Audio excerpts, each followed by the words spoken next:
আসসালামু আলাইকুম সবাইকে। আমার নাম মোহাম্মদ হারুন রশিদ ভুইয়া। আমি বর্তমানে টেক্সাস টেক বিশ্ববিদ্যালয়ে প্লান্ট সয়েল সায়েন্স ডিপার্টমেন্টে মাস্টার্স করছি এবং একই সাথে আমি ফাইবার অ্যান্ড বায়োপলিমার রিসার্চ ইনস্টিটিউটে একজন রিসার্চ অ্যাসিস্ট্যান্ট হিসেবে কর্মরত আছি।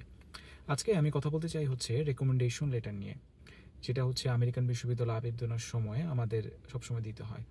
তো রেকমেন্ডেশন লেটার কথাটা আমি যখন বলি, আমাদের বেশিরভাগের মাথায় একটা মিসকনসেপশন ঘোরে, যেটা ঘোরে যে রেকমেন্ডেশন লেটার হচ্ছে একটা লেটার যেটা আমি নিজে লিখে দিব, লিখে অনলাইন থেকে টেমপ্লেট থেকে বা কোনোখান থেকে সোর্স নিয়ে আমি নিজে লিখবো এবং লেখার পর আমি টিচারের কাছে নিয়ে যাব, টিচার সাইন করে দেবে, সেটা আমি সাবমিট করে দেবো। এটাই হচ্ছে রেকমেন্ডেশন লেটার। কিন্তু আমেরিকান বিশ্ববিদ্যালয় আবেদনের যে রেকমেন্ডেশন লেটার সিস্টেমটা, সেটা একটু ভিন্ন। সেটাতে অ্যাকচুয়ালি ঝামেলাটা একটু বেশি।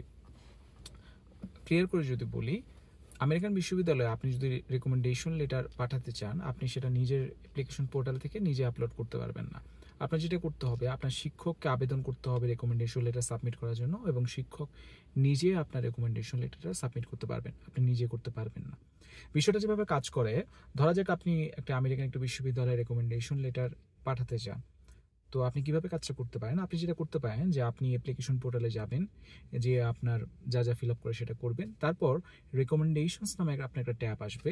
সেই ট্যাবের মধ্যে আপনি যার কাছ থেকে রেকমেন্ডেশন লেটারটা নিতে চান, তার নাম, তার ডেজিগনেশন, তার সাথে আপনার সম্পর্ক কী সেটা, এবং একই সাথে তার ইমেইল আইডি এবং ফোন নাম্বার দিতে হবে। ইমেল আইডি অবশ্যই ইনস্টিটিউশনাল ইমেল আইডি দিতে হবে, পার্সোনাল ইমেল আইডি দিলে হবে না।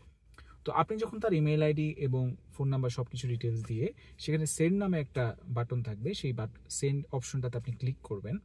আপনি সেন্ড অপশনটা ক্লিক করার পরে আপনার ওই শিক্ষকের কাছে হচ্ছে একটা ইমেইল যাবে আপনার আকাঙ্ক্ষিত ভার্সিটি থেকে, বা আপনি যেই ভার্সিটিতে আবেদন করছেন সেই ভার্সিটি থেকে।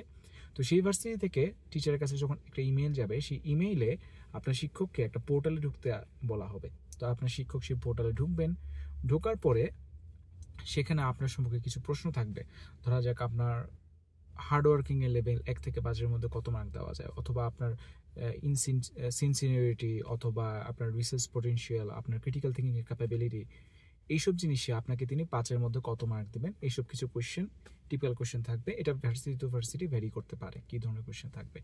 তারপর নিচে একটা রেকমেন্ডেশন লেটার আপলোডের অপশন থাকবে, যেখানে আপনার শিক্ষকের নিজের ডকুমেন্টটা আপলোড করতে হবে। আপলোড করার পরে সেন্ড রেকমেন্ডেশন সেটা ক্লিক করতে হবে, করলে আপনার নামে রেকমেন্ডেশন সেন্ড হয়ে যাবে। তো আপনি বুঝতেই পারছেন যে এই বিষয়টাতে আপনি নিজে সাইন নিয়ে আপলোড করা বা এই টাইপের কোনো কাজ নেই, আপনার শিক্ষকের সম্পূর্ণ কাজটা করতে হবে। এবং প্রত্যেকটা আমেরিকান ভার্সিটিতে মোটামুটি 3টা করে রেকমেন্ডেশন লেটার লাগে, অর্থাৎ 3জন টিচারের কাছ থেকে আপনার রেকমেন্ডেশনটা নেওয়া লাগে। তো এই কারণেই আমেরিকান বিশ্ববিদ্যালয়ে আবেদনের সময় রেকমেন্ডেশন লেটার সাবমিট করাটা একটা যথেষ্ট ঝামেলাপূর্ণ কাজ, কারণ আপনি কাজটা নিজে করতে পারছেন না, আপনার অন্যের সাহায্যে কাজটা করতে হচ্ছে, অর্থাৎ রেকমেন্ডারের সাহায্যে কাজটা করতে হচ্ছে। তো এই জন্য একটা বড় সাজেশন হচ্ছে, আপনার যেহেতু আপনাকে একটু সহজ ক্যালকুলেশন যদি আমি বলি, ধরা যাক আপনি 10টা বিশ্ববিদ্যালয় আবেদন করবেন। মানুষ তো অবশ্যই একটা বিশ্ববিদ্যালয় আবেদন করে না, 8-10টা ভার্সিটিতে আবেদন করে। তো আপনি 8 থেকে 10টা বিশ্ববিদ্যালয় আবেদন করবেন। তো আপনি যদি চিন্তা করেন যে আপনার 3জন রেকমেন্ডার আছে, এই 3জন রেকমেন্ডারের কাছে কিন্তু আপনার 8 থেকে 10 বারই রেকমেন্ডেশন পাঠানোর কথা বলা লাগবে। কারণ প্রতিবারে আপনার বলতে হবে যে স্যার, আপনার নামটা আমি অ্যাপ্লিকেশন পোর্টালে দিয়েছি, আপনার কাছে একটা ইমেল গেছে, আপনি ইমেলটা দেখেন, দেখে আমার নামে রেকমেন্ডেশনটা দিয়ে দেন। তো আপনি যতবার ভার্সিটিতে আবেদন করবেন, ততগুলো ভার্সিটি ফেলায় ততবার আপনার ওই টিচারকে বলতে হবে। তো এই কারণে এই পুরো বিষয়টা একটু ঝামেলাপূর্ণ। এবং সবচেয়ে ইম্পর্টেন্ট যে বিষয়টা, যেহেতু বুঝতে পারছেন যে আপনার 8-10 বার করে বলা লাগতে পারে, যতবার আবেদন করবেন ভার্সিটি ততবার বলা লাগতে পারে, আপনার এমন কারো নামই রেকমেন্ডেশন লেটারে দিতে হবে, অথবা এমন কারো নামই রেকমেন্ডার হিসেবে আপনার ভার্সিটিটা দিতে হবে যার সাথে আপনার সম্পর্কটা খুব ভালো। কারণ আপনার সম্পর্ক যদি খুব ভালো না হয়, উনি আপনার নামে রেকমেন্ডেশন বারবার দিবেন না, অর্থাৎ আপনি আপনার জন্য সময় বের করবেন না। এমনও হতে পারে যে আপনি রেকমেন্ডেশন লেটার দিতে বললেন, উনি বলেন যে আমার সময় না, আমি দিতে পারবো না। এবং এই ঝামেলাটায় বাংলাদেশের বহু স্টুডেন্ট প্রতি বছরই দেখা যায় কোনো না কোনো, প্রত্যেক স্টুডেন্টই 3জন রেকমেন্ডারের মধ্যে হয়তো একজনের সাথে সম্পর্ক ভালো, বাকি 2জনের নাম দিয়ে দিল, এবং দেওয়ার পরে যখন টিচারের কাছে গেল, তখন বললো যে স্যার, আমার নামে রেকমেন্ডেশনটা সাবমিট করে দেন। টিচার বললো যে আমি সময় পাচ্ছি না, আমার কাছে সময় নাই। তো এ কারণে বহু স্টুডেন্ট অ্যাপ্লিকেশন ডেডলাইন মিস করতে পারে। আপনার অ্যাপ্লিকেশন ডেডলাইন অনেক ঝামেলায় পড়তে পারেন আপনি। তো এই কারণে নিজের রেকমেন্ডারদের প্রপারলি চুজ করা খুব গুরুত্বপূর্ণ কাজ, এবং নিজের রেকমেন্ডারকে প্রপারলি চুজ করা হচ্ছে সবচেয়ে বড় কথা। আমাদের বেশিরভাগেরই ভার্সিটি জীবন শেষ করার পরে এমন খুব বেশি শিক্ষক থাকেন না যাদের সাথে আমার সম্পর্ক এতটা ভালো যে তারা আমাদেরকে বিনা দ্বিধায় 8-10 জায়গায় রেকমেন্ডেশন দিবেন। তো এই কারণে ভার্সিটিতে অ্যাটলিস্ট 2-3 জন শিক্ষকের সাথে খুব ভালো সম্পর্ক রাখা প্রয়োজন, যারা আপনাকে হায়ার স্টাডি অ্যাপ্লিকেশনের সময় আপনাকে রেকমেন্ডেশন দিবেন। এবার আসি রেকমেন্ডেশন লেটার লেখার বিষয়টাতে, কিভাবে লিখতে হয়। আচ্ছা, এখন খুব ইম্পর্টেন্ট একটা কথা বলি। আপনি হয়তো টোটাল প্রসেসটা শুনে আপনি বুঝতে পারছেন যে টিচারের নিজের রেকমেন্ডেশন লেটার লিখে সাবমিট করার কথা, এটাই হচ্ছে ন্যাচারাল প্রসেস। কিন্তু আমাদের সাউথ এশিয়াতে কালচারটা একটু ভিন্ন। আমাদের সাউথ এশিয়াতে যেটা হয়, যেটা বললাম যে টিচারের নিজের ডকুমেন্টটা আপলোড করতে হয়, আমাদের সাউথ এশিয়াতে টিপিক্যালি স্টুডেন্টরা নিজের নামে রেকমেন্ডেশনটা লেটারটা লিখে টিচারের হয়ে, এবং লেটারটা লিখে টিচারকে পাঠায়। টিচারকে বলে যে স্যার কোনো কারেকশন আছে কিনা আপনি করে দেন। তো টিচার দেখে ডকুমেন্টটা, দেখে যদি মনে হয় যে কোনো কারেকশন দরকার উনি করেন অথবা করেন না, তারপর হচ্ছে উনি সেটা আপলোড করে দেন। অর্থাৎ বুঝতে পারছেন যে বাংলাদেশ অথবা ইন্ডিয়া অন্যান্য দেশগুলোতে রেকমেন্ডেশন লেটারটা স্টুডেন্টদের নিজেই লিখতে হয়, এবং এই কারণে একটা বড় কনফিউশন আসলে ক্রিয়েট হয় যে রেকমেন্ডেশন লেটার যদি আমি লিখি তাহলে আমি কি সাবমিট করব নাকি টিচার করবে। বিষয়টা যেটা হয় যে টিচারে সাবমিট করতে হয়, বাট আপনি লিখে ওনাকে পাঠিয়ে দেন। তো যেটা করতে হয়, পুরো প্রসেসটা যেটা হয় যে আমি রেকমেন্ডেশন লেটারটা লিখে অ্যাপ্লিকেশন পোর্টালে আমি টিচারের নাম ধাম সব কিছু লিখে সেন্ড রিকোয়েস্ট করি। তারপর টিচারকে আমি আমার ড্রাফট কপিটা পাঠিয়ে দিই রেকমেন্ডেশন লেটারে, এবং স্যারকে বলি স্যার আপনি রেকমেন্ডেশনটা আপলোড করে দেন। এভাবে হচ্ছে পুরো প্রসেস কাজ করে। তো এই কারণে রেকমেন্ডেশন লেটারটা আপনার আসলে নিজেই লিখতে হতে পারে। কিছু ক্ষেত্রে ব্যতিক্রম হতে পারে, টিচার যদি সময় পান অথবা উনি যদি খুব আগ্রহী থাকেন, উনি হয়তো রেকমেন্ডেশন লেটারটা আপনাকে লিখে দিবেন নিজ দায়িত্বে। কিন্তু বেশিরভাগ ক্ষেত্রে এই বিষয়টা হয় না, কারণ শিক্ষকেরা অনেক ব্যস্ত থাকেন, এবং শুধুমাত্র তো আপনি তার কাছে রেকমেন্ডেশন লেটার চাচ্ছেন না, অনেক মানুষই চাচ্ছে। তো এই কারণে আসলে সময়টা করা হয়ে ওঠে না। আচ্ছা, তো এখন আসি রেকমেন্ডেশন লেটার লেখার যে প্রসেসগুলোতে। যেহেতু রেকমেন্ডেশন লেটারটা আপনি নিজেই লিখছেন, আমাদের বেশিরভাগের যে প্রবণতাটা আছে যে আমরা রেকমেন্ডেশন লেটার লেখার সময় অনলাইন থেকে একটা টেমপ্লেট নামাই, টেমপ্লেটটা নামিয়ে সেটা কপি করি অথবা মোটামুটি ফলো করার চেষ্টা করি, এবং সেই অনুযায়ী আমি একটা রেকমেন্ডেশনটা লিখে দিই, যেটাতে খুব জেনেরিক কথাবার্তা থাকে নিজের ব্যাপারে। ধরা যাক কিছু টিপিক্যাল ওয়ার্ড, যেমন ছেলে খুব হার্ডওয়ার্কিং, আমার স্টুডেন্ট খুব পাংচুয়াল, আমার স্টুডেন্ট খুব রিসার্চ পটেনশিয়াল আছে, অথবা সে খুব ভালো ক্রিয়েটিভ চিন্তা করতে পারে। এসব কিছু টিপিক্যাল কথাবার্তা যেগুলো আসলে খুবই ভেগ টার্ম বলা যায়, এবং এটা আসলে আপনার ক্যাপাবিলিটিকে প্রপারলি প্রকাশ করতে পারে না। কারণটা হচ্ছে, আপনি যদি চিন্তা করে দেখেন, আমেরিকান একটা বিশ্ববিদ্যালয়ে শুধুমাত্র কিন্তু আপনি আবেদন করছেন না, আপনার সাথে সাথে সারা বিশ্ব থেকে বিভিন্ন স্টুডেন্টরা আবেদন করছে। কারণ বিষয়টা এমন না শুধুমাত্র আমেরিকার কথা আপনি জানেন, সবাই জানে। তো সারা বিশ্ব থেকে যখন আবেদন করছে এবং একটা সিটের বিপরীতে যখন প্রচুর আবেদন পড়ছে, আপনার রেকমেন্ডেশন লেটার যদি খুব টিপিক্যাল গদবাঁধা হয়, আপনার কিন্তু ভার্সিটিতে অ্যাডমিশন পাওয়া অথবা ফান্ডিং পাওয়ার সুযোগটা খুবই কমে আসে। এবং আপনার রেকমেন্ডেশন লেটারতে এমন হওয়া উচিত যে তা স্ট্যান্ড আউট করবে বাকিদের থেকে। আমরা বাঙালিরা যখন হায়ার স্টাডি ব্যাপারে কথা বলি, তখন আমরা বেশিরভাগ সময় IELTS এবং GRE-কে প্রচণ্ড রকম ফোকাস দিই, কিন্তু বাস্তবতা হচ্ছে অ্যাপ্লিকেশন কিন্তু একটা total evaluation system. American application আপনি কখনোই একটা দুটো প্যারামিটার দিয়ে এটাকে পুরোটাকে জাজ করতে পারবেন না। শুধুমাত্র IELTS স্কোর অথবা GRE স্কোর ভালো দিয়ে আপনি একটা ভার্সিটিতে অ্যাডমিশন পাবেন না। আপনি খুব ভালো রেকমেন্ডেশনের মাধ্যমেও আসলে কিন্তু IELTS GRE স্কোর কম থাকলেও একটা ভালো জায়গায় অ্যাডমিশন পেয়ে যেতে পারেন। তাই রেকমেন্ডেশন লেটারটা ভালো হওয়াটা খুবই গুরুত্বপূর্ণ।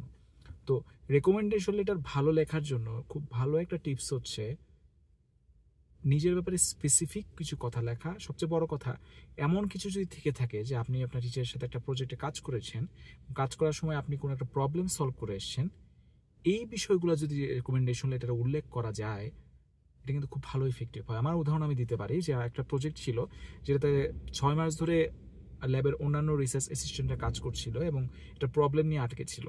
তো 6 মাস পরে আমি প্রজেক্টটাতে জয়েন করি আরএ হিসেবে, এবং প্রজেক্টে জয়েন করে আমি 2-1 সপ্তাহের ভিতরেই ওই প্রবলেমটা আমি সলভ করি, এবং এই বিষয়টা কিন্তু আমার রেকমেন্ডেশন লেটারে উল্লেখ করা আছে, যেটা আসলে খুব ইফেক্টিভলি আমার রিসার্চ পটেনশিয়াল অথবা ক্যাপাবিলিটি প্রকাশ করে।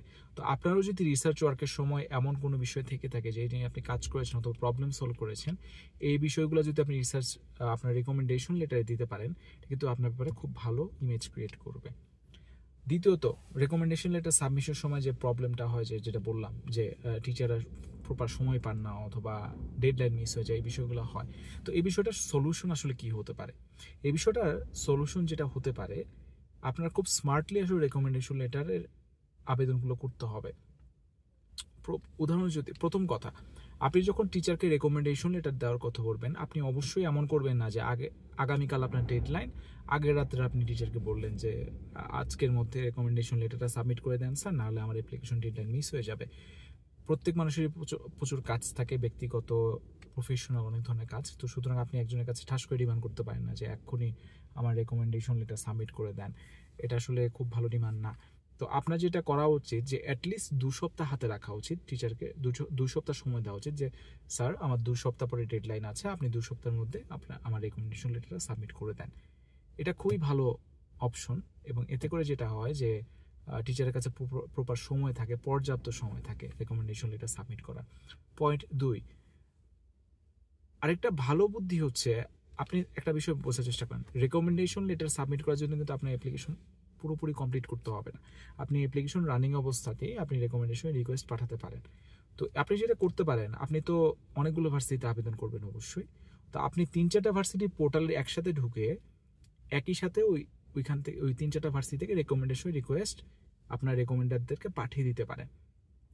পাঠিয়ে তাদেরকে সেই রেকমেন্ডেশন লেটারটা ইমেল করে আপনি বলতে পারেন যে স্যার অমুক অমুক অমুক 3-4টা ভার্সিটি থেকে আপনার কাছে রেকমেন্ডেশনের রিকোয়েস্ট গিয়েছে, আপনি দয়া করে সেখানে রেকমেন্ডেশন লেটারটা সাবমিট করে দেন।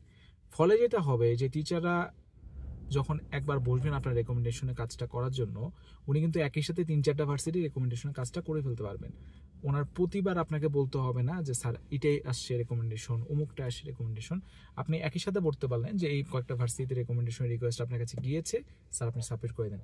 কাজটা ওনার জন্য সহজ হয়, আপনার জন্য সহজ হয়। তাহলে কিন্তু এটা খুব ভালো একটা টেকনিক যে রেকমেন্ডেশনের ঝামেলাটা কমানোর জন্য। এবং অবশ্যই যেটা বললাম যে যদি ভালো সম্পর্ক থাকে এই বিষয়গুলো আরও সহজ হবে। তো রেকমেন্ডেশনের মোটামুটি বিষয় আসলে এরকমই। তো আপনার যেটা উচিত হবে, রেকমেন্ডেশন এমন কারো কাছ থেকে নেওয়া যে যার সাথে রিসার্চে কাজ করেছেন, তাতে করে রেকমেন্ডেশন লেটারটা আরও মোর রিয়েলিস্টিক হয়, মোর ইম্প্যাক্টফুল হয়। যদি আপনার সাথে তার পেপারে কোনো নাম থাকে আপনার কোনো টিচারের, তাহলে তার কাছ থেকে যদি রেকমেন্ডেশন আসে সেটা কিন্তু একটু ভ্যালিড হয়, যে না অ্যাপ্লিকেশন কমিটির অথবা অ্যাডমিশন কমিটির মানুষজন দেখতে পায় যে না কথাবার্তা সম্পূর্ণ লেজিট, কারণ আপনি ওনার সাথে কাজ করেছেন রিসার্চে এবং উনি এই বিষয়গুলাই আপনার রেকমেন্ডেশন লেটারে বলছেন। এই বিষয়টা গেল। আরেকটা যে বিষয় রয়েছে আমাদের রেকমেন্ডেশনের ক্ষেত্রে, যে আমরা অনেকেই চাকরি বাকরি করি, হয়তো ভার্সিটি থেকে পাশ করে গেছি 2-3 বছর হয়ে গেছে। তো তারা অনেকে ভাবেন যে আমার তো ভার্সিটির শিক্ষকদের সাথে ওরকম সম্পর্ক এখন আর নেই, তাহলে আমি রেকমেন্ডেশন লেটার নেব কার কাছ থেকে? অনেকেই চাকরি বাকরি 2-1 বছর করার পরে ক্যারিয়ার সুইচ করার চিন্তা করেন, বিদেশে আসার চিন্তা করেন।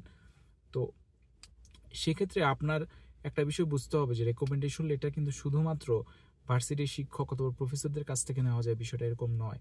আপনি চাইলে আপনার কর্মস্থলের সুপারভাইজার অথবা কর্মস্থলে যিনি আপনার বড় পদে আছেন তার কাছ থেকে আপনি রেকমেন্ডেশন লেটার নিতে পারেন, এবং এটা আপনার এজ অ্যান এমপ্লয়ি আপনার ক্যাপাবিলিটি প্রকাশ করতে পারে, যেটা আসলে আপনার অ্যাডমিশনে খুব ভালো কাজ দিতে পারে। কারণ আপনার মাথায় রাখতে হবে যে আমাদের এখানে যারা পিএইচডি করতে আসি আমরা অথবা মাস্টার্স করতে আসি, সবাই কিন্তু একই ব্যাচের না বা পাশ করেই চলে আসি না। অনেকেই আছে যে 5-10 বছর চাকরি করে এখানে এসছেন, অনেক ভার্সিটির অনেক বড় পদের মানুষজন এখানে পিএইচডি করতে আসেন। সো এটা খুব নর্মাল বিষয় আমেরিকাতে যে বিভিন্ন বয়সের বিভিন্ন মানুষ একই ক্লাসরুমে পড়াশোনা করছে, পিএইচডি এবং মাস্টার্স করতে এসছে।